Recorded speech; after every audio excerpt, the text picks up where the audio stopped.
And if you want to know where is the Palestinian Martin Luther King, he's in jail now. He's imprisoned by the Israelis without charges, simply held. The Israelis can hold Palestinians in administrative detention for 6 months with no charges, with no reasons, with no excuses given, and then they can extend it for another 6 months if they want to. And you know, he's a very, very dedicated man who's been really instrumental, like a number of different people have, in carrying on, again, this continual campaign that's now gone on for 6 years since the Israelis started to build that wall. Right. I was there at some of the beginning demonstrations in a town called Masha in 2003. I think those are the ones that I read about. Yes. Yeah, if people go to my archives on my website, which is Starhawk.org, and look under the Palestinian writings, you can find the things that I wrote at that time. And I wrote about what it was like being in a peace camp with Palestinian youth and Israelis, because Israelis came over and crossed the line to support the camp. And many Israelis still continue every week to go to those demonstrations and to stand shoulder to shoulder together with the Palestinians and share the same risks and make the same statement.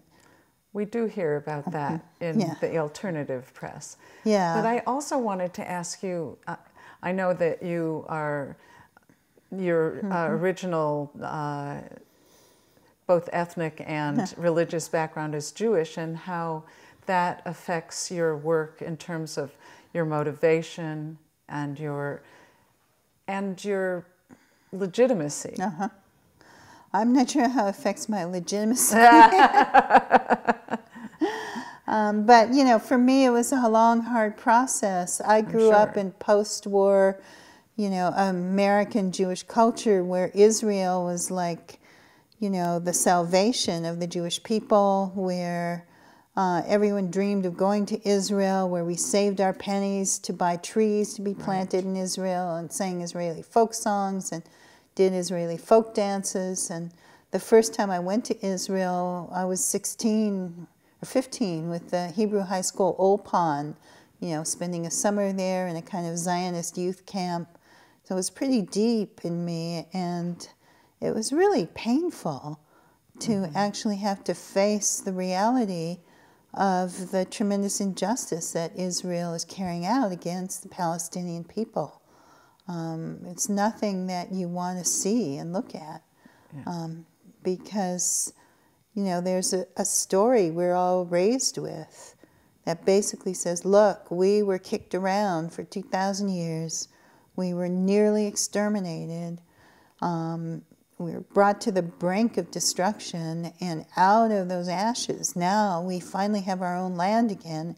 By God, nobody's going to take an inch of it away from us.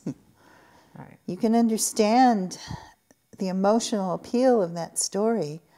The problem is the Palestinians aren't in it. Right. You know, and I really think that some of that injustice on a deeper psychological level, it's almost an inability to see or focus on the Palestinians as actual real people, you know, as people with humanity, as people with rights, with desires, with flaws, as people who are as diverse as any other bunch of people, you know, good, bad, vicious, kind, compassionate, the full range of humanity. Instead, you get the stereotype that every suicide is a terrorist and a suicide bomber, every Palestinian, and wants to kill every Israeli. That's simply not true. But if you try to talk about that, I mean, honestly, the moment you open your mouth, if you say the word Palestine, you know, it's really difficult when you're in Israel even to know how to talk about this, because the moment you say Palestine, you've already put yourself in a certain political category. Right. Right. Which some Israelis also take on. Some do, you know, and I give them a lot of credit, because what they have to take on is also their own families and their own culture. But I think that we need to actually tell a different story about the Jewish people. You know, tell the story that was really the story I was also raised with, which is that Judaism is supposed to be a religion that stands for justice. Right. And that's about bringing justice into the world. And Tikkun olam. exactly. You know, the repair of the world, the regeneration of the world. And I think that's also a powerful story in Jewish culture and Jewish tradition. Yeah. If we can call people back to that story, as painful as it is to face the truth about what Israel has done, has been doing, maybe then we can actually stop it.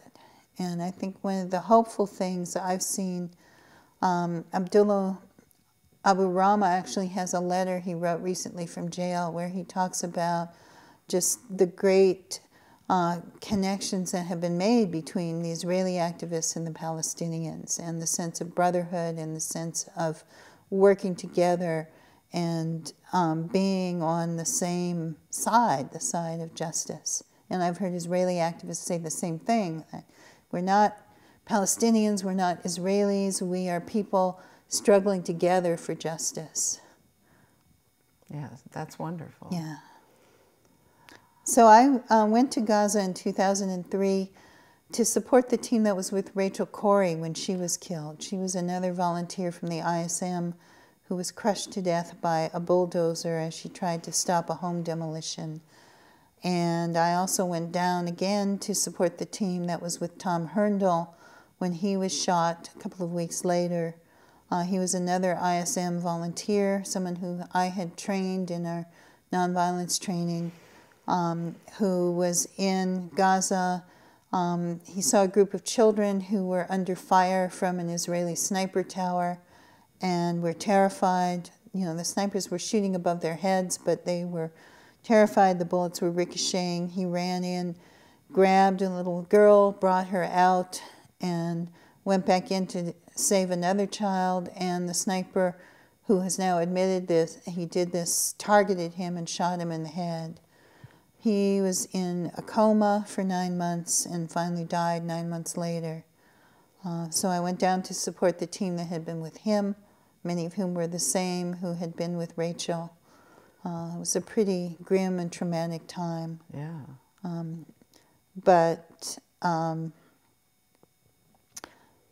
it was also, in some ways for me, you know, a great gift and a blessing to meet people down there, to be taken into people's homes, to get a glimpse of what life had been like in Gaza before all the chaos, all the destruction, all the refugees. It was like all of that was an overlay over this much older pattern of life that still went on with farmers who had olive groves and who had orange trees and, you know, chickens in the backyard and bread ovens in the front yard, and would go in the evening to visit one another and brew tea and talk. And, you know, all of that, all those people I stayed with now have had their homes destroyed. I don't know if they survived the assault last year. Because you haven't been able to go back? Because I haven't been able to go back, right? And I haven't been able to get back to Israel for many years now because they do not like people who volunteer with the ISM. And even the last time I tried to go back a couple of years ago, when I wasn't planning to volunteer with the ISM, I was going to actually visit some of the ecological kibbutzim in Israel and some of the green groups, and had letters of invitation and everything. They refused me entry, and I got basically put in the immigration jail and deported back. So